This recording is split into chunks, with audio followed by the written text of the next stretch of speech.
आगामी काळात विविध जाती धर्माचे सण उत्सव मिरवणुका विधानसभा सार्वत्रिक निवडणुकीच्या अनुषंगाने सोलापूर शहर व परिसरात कोणत्याही प्रकारचा अनुचित प्रकार घडू नये म्हणून शहरात कायदा व सुव्यवस्था तसेच शांतता अबाधित राहण्याच्या उद्देशाने सोलापूर शहर पोलीस आयुक्तालयाअंतर्गत विजापूर नाका पोलीस स्टेशन हद्दीत व इतर पोलीस ठाणे हद्दीत सराईत गुन्हे करणारा गुन्हेगार नामे गणेश उर्फ दाद्या इंद्रजित काळे वय 29 राहणार पारधी कॅम्प अश्विनी हॉस्पिटल समोर कुंभारी तालुका दक्षिण सोलापूर हा सदर परिसरात चोरी करणे घरफोडी करून सदर परिसरातील लोकांच्या मालमत्तेस हानी पोहोचवणे अशा प्रकारचे गंभीर स्वरूपाचे एकूण 13 गुन्हे दाखल आहेत। त्यामुळे त्याच्या विरुद्ध महाराष्ट्र पोलीस अधिनियम 1951 चे कलम 56(1) अ ब प्रमाणे पोलीस उपायुक्त परिमंडळ सोलापूर शहर यांचे आदेश पारित झाले होते। त्यास 26 जुलै 2024 रोजी विजापूर नाका पोलीस स्टेशनकडून ताब्यात घेऊन सोलापूर शहर आणि उर्वरित सोलापूर जिल्हा आणि धाराशिव जिल्ह्यातून 2 वर्षांकरता तडीपार करण्यात आली आहे। त्यास तडीपार केल्यानंतर दर्गासीर पारधी कॅम्प मादन हिप्परगा तालुका आळंद जिल्हा कलबुर्गी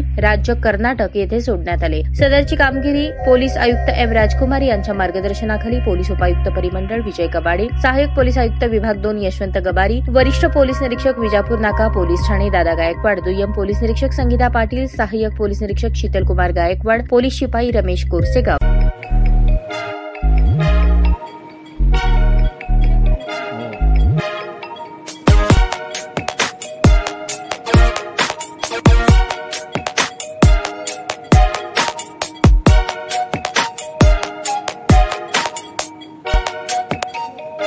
सोलापूर शहरातील सुप्रसिद्ध हॉस्पिटल म्हणजे सेंट्रल मल्टी स्पेशालिटी हॉस्पिटल मागील अनेक वर्षापासून सेवा बजावत आहे। 24 तास इमर्जन्सी सर्व्हिस, मॉडर्न टेक्नॉलॉजी, अनुभवी डॉक्टर्स तसेच अत्याधुनिक तंत्रज्ञान सुविधांनी सुसज्ज स्त्रीरोग प्रसूती विभाग, ऑर्थोपेडिक विभाग, मेडिकल विभाग आणि इतर एकमेव नाव म्हणजे सेंट्रल मल्टी स्पेशालिटी हॉस्पिटल।